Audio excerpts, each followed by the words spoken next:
I would like to start talking about a little bit of biography. Like I understand you were born in the United Kingdom, Yes. in the UK, and you went to the US as a kid with your mom. Mm-hmm. So tell me about like this transition between Europe and the US. Like how did it impacted you personally to grow, or maybe something that was hard to, to take, and how music helped you maybe? I don't know, Sure. like, can you Sure. tell us about that? Sure. Well, as you said, I was born in the UK, and then I moved with my mother to the States when I was about 7 years old. And yeah, it was definitely a big transition. This is before the internet, so there was less access and even understanding from Americans as in regard to European culture and things of that nature. So it was definitely interesting for them having me come to the States and be a person looking like an African American but having a British accent. Now it's a little bit more common for people to see that because they see footballers and all these different kind of things on the internet. But anyway, so yeah, it was definitely an adjustment period, and we moved around quite a bit and lived in a few different states. So it was always a bit difficult for me to find my community of people because we would move so much. So as you implied, music definitely helped me find that. I started singing in a boys choir, and that was kind of like my first real kind of communal experience where I got to bond with a lot of young people my age. But even in that environment, I was the only person of color. So, then when I found the saxophone and kind of fell in love with jazz, that really opened my eyes as to what this music was about, as to what it was, what really the African American journey has been in the United States. So yeah, music definitely helped me in that regard. Great. I mean, that has to do a little bit with, in general, jazz history, like how migration and how they adapted to the environment through music. Sure. I guess that still happens with individually and collectively. Now that jazz is like globalized in a certain way, like it's like a funnel for jazz and for people in general to identify like any other art form that helps humans to identify with something else. Sure. I mean, I think art, whether it's music, visual, or what have you, is a way to express how we're feeling, a way to bond with other people, and a way to communicate. I think complicated emotions and situations in a way that you might not be able to verbally. So. Yeah.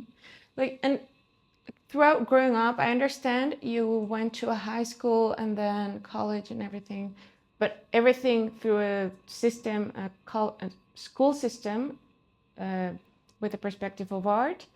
Like, can you tell us like the importance of school and investment in art through public schooling? Sure. Well, I was lucky in that my elementary school that I went to in, I guess, Hamden, Connecticut, which is called Spring Glen Elementary School, they had instruments. They had a music, we had a music class every week. We had a music teacher that taught us how to read music. They had music instruments, and that's where I was introduced to the saxophone. And actually, that's where I was introduced to the boys' choir that I was a part of. So I was definitely fortunate enough to go to a school that had resources, even though it was a public school that had resources that had these instruments, and there are a lot of communities all across the United States and even the world that don't have that.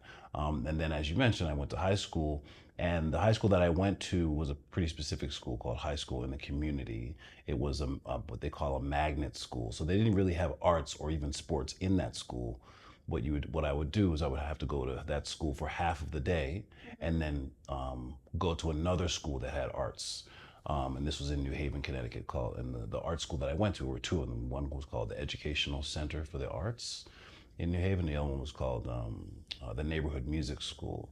And so through those after school programs, I was able to really study jazz. But again, not every community has that access. Connecticut is a pretty wealthy state, and New Haven having Yale there, and for a variety of reasons, there's a lot of culture and art in New Haven. So I was lucky in that regard. Interesting, like a community art school, right? And before we go and we dive into like that period of your youth, like you started going into jazz and started to know a bit more. I want to dive a little bit with the relationship between your mom and, like, I find it interesting. Like, she's like a single mother who came and migrated with her son, and I see that in the interviews I heard with that you had with other people, like the importance of this character of being responsible, of having like this perspective of very professional in music or whatever you wanted to do, but be good at it and be professional and take it serious. Like, did that came from your mom, and what's the influence your mom had? Well, I had a pretty strict upbringing in that regard, and she was pretty specific about what I needed to do and how I needed to do it. And part of that is cultural. You know, my background is Jamaican. You know, my family's mostly Jamaican, and a lot of them live in the UK. So, you know, British Jamaicans are very, despite what people might think, we're very proper. We like to do things correctly. We like to do things thoroughly, and we're very serious about a lot of things. And so, you know, my mother has those characteristics. And I think it's, you know, it's sometimes I think it's ironic that there's this rhetoric around immigrants, especially in the United States, wherein maybe they're not hard workers, or you know they want to do bad things or something like that. And a lot of people don't think of like me as an immigrant, or maybe my mother, or a lot of people, and it's just ironic because it's actually the opposite, at least from my family and from my experience with people who aren't born in the United States. You know, the United States is a great place, and when people, I think, visit or travel or migrate to the U.S., they want to excel. They want to succeed to the highest level, and they want to be the best person that they can be, which is what I did, and which is what my mother did. So that's my experience being an immigrant. And yeah, for sure, those traits definitely came from my mother being a single mother, and the fact that we didn't have a lot of means, and everything we really did on our own. And she let me know that I needed to go to college, I needed to go to university, but that she didn't really have the money to pay for it. So I had to figure out how to excel in some things so that I would get scholarships and stuff like that. So she definitely instilled in me a certain amount of work ethic that I still try to maintain today. Okay, and how old were you when you first picked the saxophone? I guess I started the saxophone when I was about 11 years old, but I didn't really know anything about jazz until I was in high school, so maybe like 15 or 16. And how was like the transition? I recently interviewed Josh Evans, who was also a student of Jackie McLean. Sure. How was your like approach? Like, how did you got there? And I mean, it's not easy to have an upbringing where maybe your surroundings or direct family is not a musician. But how was your experience? It was great. I mean, like I said, I was very lucky to be in New Haven, and some, high schoolers who I'd heard about, like my good friend now, saxophonist Jimmy Green, was already studying with Jackie McLean. He met Jackie McLean when he was pretty young, and so I met Jimmy Green, and he told me about Jackie McLean and the Artist Collective program that Jackie McLean had, and then I ended up meeting what we call, affectionately we call Jackie McLean JMac. I ended up meeting JMac when I was about a senior in high school, and I went to his Artist Collective program in Hartford. And again, it was a great community of musicians who respected JMac. It was really the first time I met a real famous, important jazz musician. It was the first time I was around a master musician like that. So it was a really great experience for me. And again, to be around students my age who were understanding the music and playing at a high level was really great. Wow, amazing. And what was like your biggest lesson personally with him and in that project? Well, it's interesting because you said what was my biggest lesson, but then you said personally. So in a way, personally, I had to deal with a lot of, I think maybe personal, emotional, psychological demons when it comes to performance. Performing on the stage has never been that natural for me. I think music has, but getting on stage in front of a lot of people has not been natural for me. And you know, I think Jackie McLean had somewhat of that experience. I mean, he talked to us about when he first played with Art Blakey and Jazz Messengers, how nervous he was when he first recorded with Miles Davis and Charlie Parker was in the studio, and Jackie McLean was nervous. So I think he understood me in a certain kind of way as far as me being, you know, having like stage fright and being nervous about things. And he was actually very supportive of me in that. Early on, you know, he gave me some encouraging words, and I think that helps me. And just his presence and his confidence also helped me. And that has helped you to do the same with your students? Sure. I mean, I think I understand. Performance anxiety in a different kind of way than a lot of other musicians do, because you know, because it affected me so severely. You know, so. And what would you recommend, like some advice to young musicians through that, you know, like age, that they're starting, but they're being starting to be professional, go into that realm of music? What would you recommend them? Advice as far as what? Music. Just musical advice in general? Music and personal, like how to achieve. I mean, you know, you have to practice. You know, you have to put in the time. There's no magic solution. I think in this age of social media and accessibility, and things are very fast, and we all want to achieve you know, something quickly, and that's also age appropriate. But unfortunately, you can't, in my opinion, you can't be a deep artist without intense study for a number of years. It just takes time, and the only way that you can, in my opinion, the only way that you can make that time shorter is by working harder and working more. You know, if you want to have success faster, it still takes time, so you have to put in more time. What do you think about, you know, like maybe starting with transcriptions? Sure. Yeah, transcription has been a big part of my learning. Jackie McLean was big on transcribing solos. And it's just a way, when you say transcription, it's just a way of learning vocabulary. And I also think a lot of times people get very specific when they talk about transcription. You know, there are a lot of different ways to transcribe. I mean, you can transcribe by, you know, of course, writing down a whole solo, and then, you know, you've transcribed it. But what do you do with that? You know, you have to play along with it. You have to analyze it, understand the vocabulary. That's why you're transcribing. It's just a way of internalizing the vocabulary of the music. You also transcribe just by listening. You know, some people have great ears and they listen to a lot of music, and sometimes little things just come out in their instrument that they've been listening to. In a way, that's a form of transcription, even if they haven't written it down. And also, you can transcribe by just taking little pieces. You can take little ideas. You don't have to necessarily transcribe an entire solo, but you can take little pieces from different solos, or, you know, or different places that you think will be valuable. And the whole idea is to take those pieces and incorporate them into your vocabulary. It's just like how you learn a language, really. Yeah, there's no other way. And what was your experience in the Monk Institute, Monk Jazz Institute? How was it? Yeah, the Thelonious Monk Institute, when I did it, it was in Boston. A lot of people don't remember that it was in Boston. So the first 2 classes of the Thelonious Monk Institute were in Boston at the New England Conservatory, which is where I went. I was in the second class of students.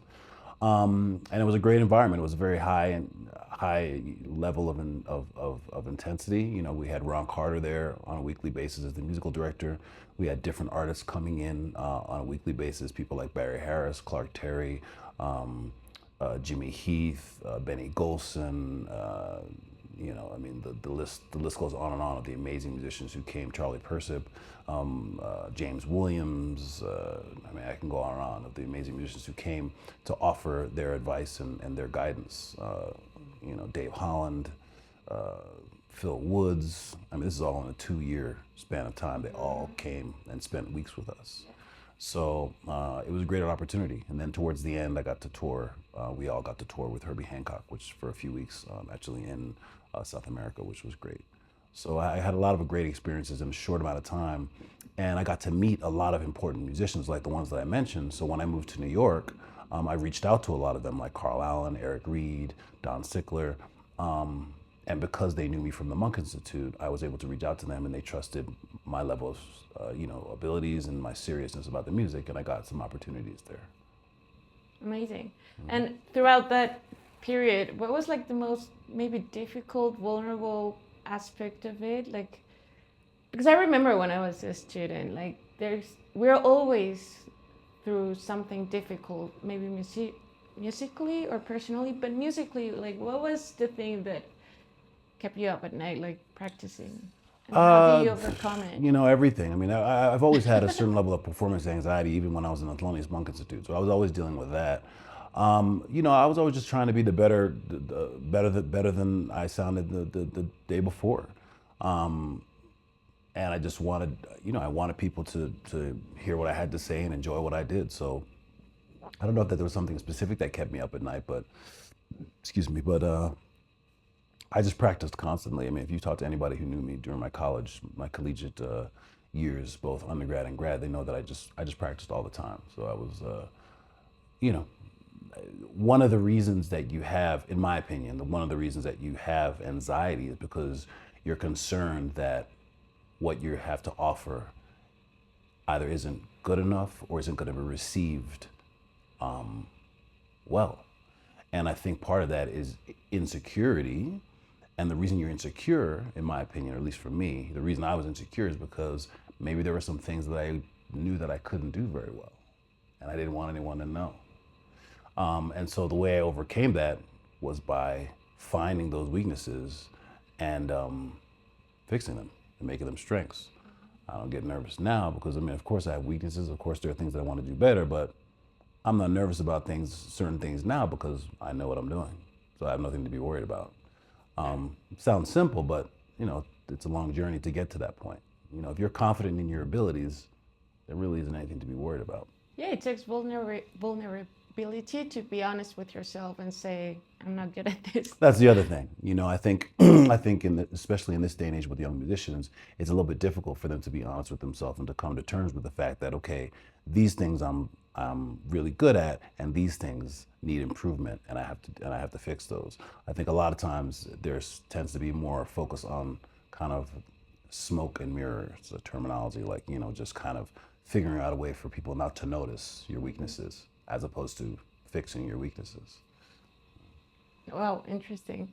Like sticking to that idea of new generations and everything, like what would you say that, apart from what you just told me, how can I put it? Like, what would you say would be something very positive through maybe your students or the jazz scene that you're in, but I'm thinking from the Mexican jazz scene, that makes it professional? Like, what is it that has, I don't know, in New York, Boston, or other cities that has a very strong jazz scene? Like, what would you say that young musicians can do to help improve that? Or maybe the To help jazz improve clubs? that here in Mexico? Well, like in general, like what makes a good jazz scene? Like, I mean, community. I mean, one of the reasons why New York is so great, I think, is just there are so many great jazz musicians there.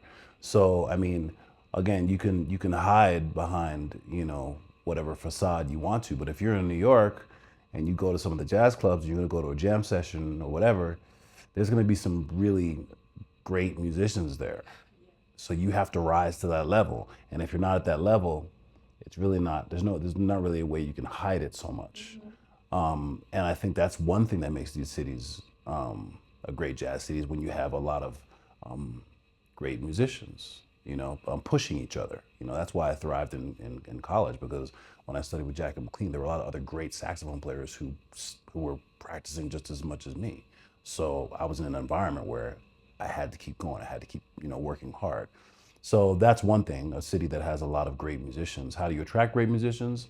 I guess you have to have outlets for them to perform. So these days, you know, I think universities and music programs help attract young students. But, you know, we have to make sure we have venues and clubs that can support these artists making music. And then the other thing is, I think as artists, we can't wait for handouts. You know, like we can't assume, you know, you go to a city, let's say you're going to university and you're in a small town and you're like, oh, there's no clubs here, there's nowhere to play. I guess I'll just practice and whatever. I mean, I just think that's a cop out. I mean, if there's nowhere to play, you need to make somewhere to play. I mean, find somewhere to play. That's what I did. I went when I was in college, and when I was in high school. I went to clubs and I said, "You need to have. I want to play here. I want to play jazz here. What can I do? You know what? Let's find an agreement." I did that, and I did that when I moved to New York. I would go to places that didn't have music, and I said, "I think you should have music here. I'd like to play here."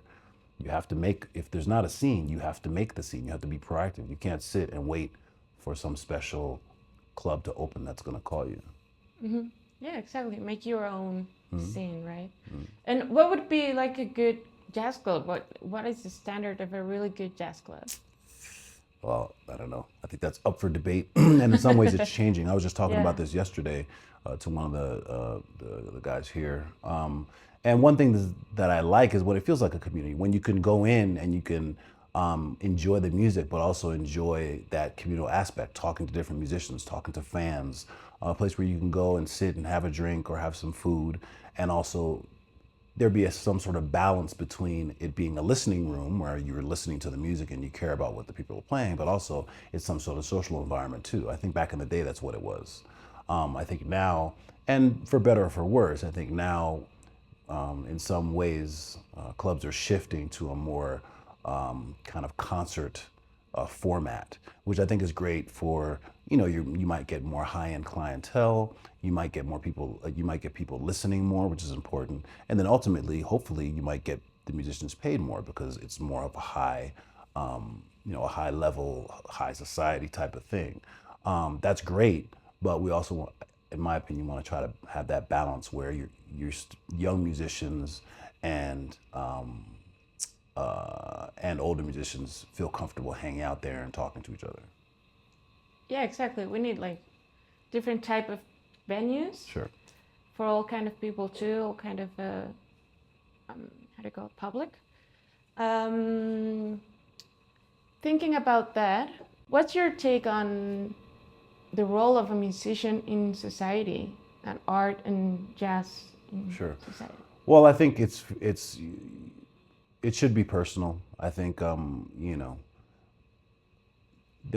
jazz music has a certain history, right? In that it was starting from the enslaved Africans being or rather Africans being brought to the States and other places, being enslaved, and then them having to find a way to communicate with each other, find a musical outlet, them them being forced to kind of cohabitate with other cultures, even outside of that, African cultures, European cultures. So the music was in a way an early source of integration, in addition to self-expression, and then of course the music has a history of being a source for speaking against atrocities, and a big source for the fight of social justice. That's the history of the music, but not everyone wants to take on that role, and people are allowed to express themselves and play music for whatever reason they want to play music. So all that being said, one of the reasons I play music is not necessarily to save anyone else's life, but to save my own life. Like when I don't play music, I don't feel good. I'm not happy. And so I play music in a lot of ways for my own mental health. But as a performing artist, I'm well aware that when I perform a good concert, it helps other people. It makes them feel good. And it could help save someone's life. It could make them feel something. But again, it's everyone's own opinion as to the role of the music for them. I've become an educator. I'm like one of the leaders of the Mingus Big Band, and Mingus was known for expressing himself through the music and talking about issues relating to social justice and racial equality. So I've kind of inherited that to a certain degree. But not everybody wants to do that. Talking about Mingus Band and Black Art Jazz Collective, like into that aspect of politics, but also like the fusion with art and music in this scenario. What would you say that? When I hear, as someone who listens to music, and when I hear Mingus or Black Art Jazz Collective. Like I can hear it, like, but that's something I imagine. Like, but the nice thing of interviewing artists is like, it was it really intentional? Like, at least with Black Art Jazz Collective, like it's What part was it? intentional, What like the part? whole political and social aspect too.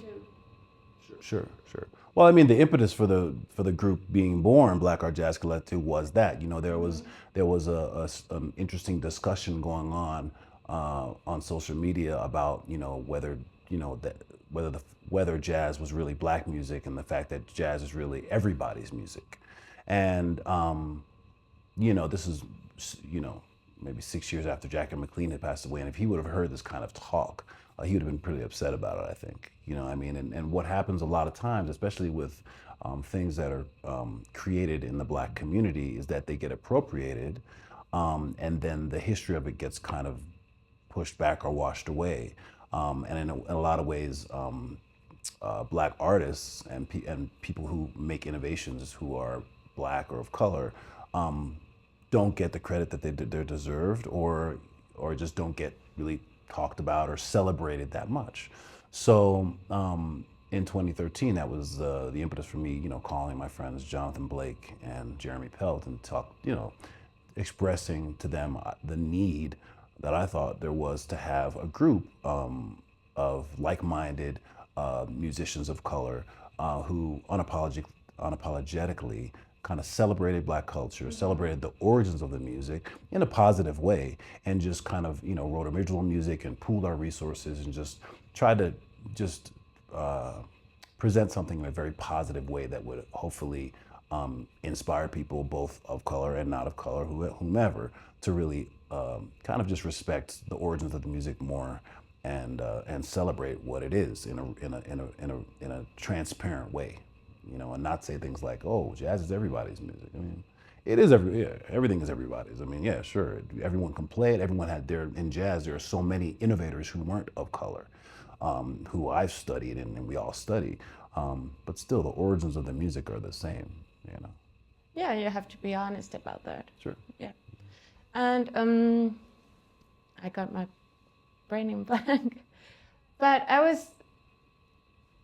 when you said this about Black Art Jazz Collective, I would like to do a small question for people who are not musicians and haven't listened to your music. What would you say that characterizes musically, and what would you like to people hear and listen and pay attention to when they do?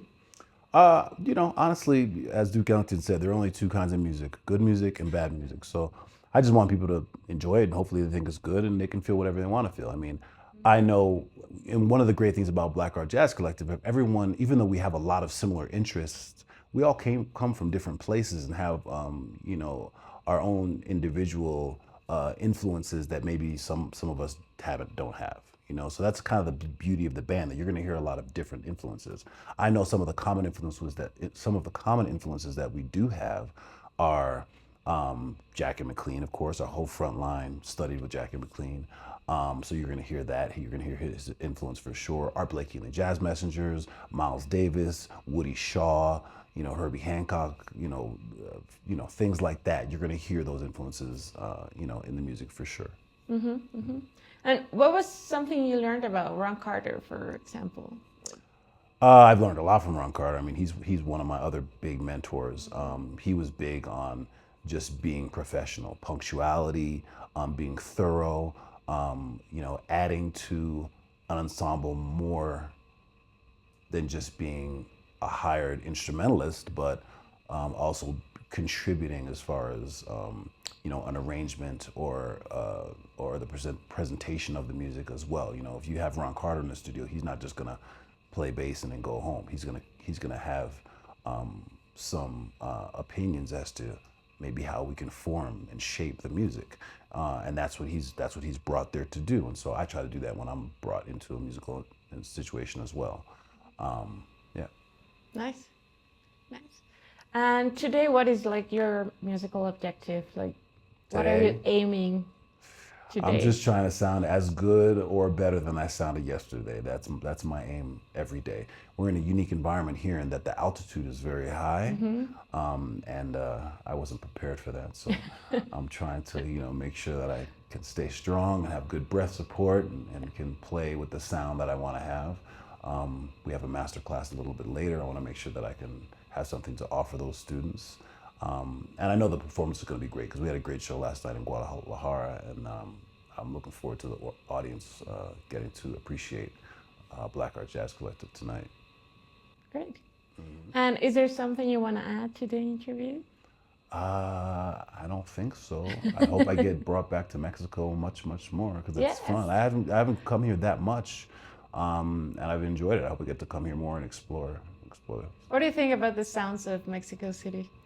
There are some deep sounds, man. It's loud. Mexico City, Yeah. it's big actually. It's a lot bigger than I thought, and there's a lot going on. It's cool. I dig it. Yes. Different than Guadalajara. Guadalajara is a little more chill, but I'm into it. I'm into it.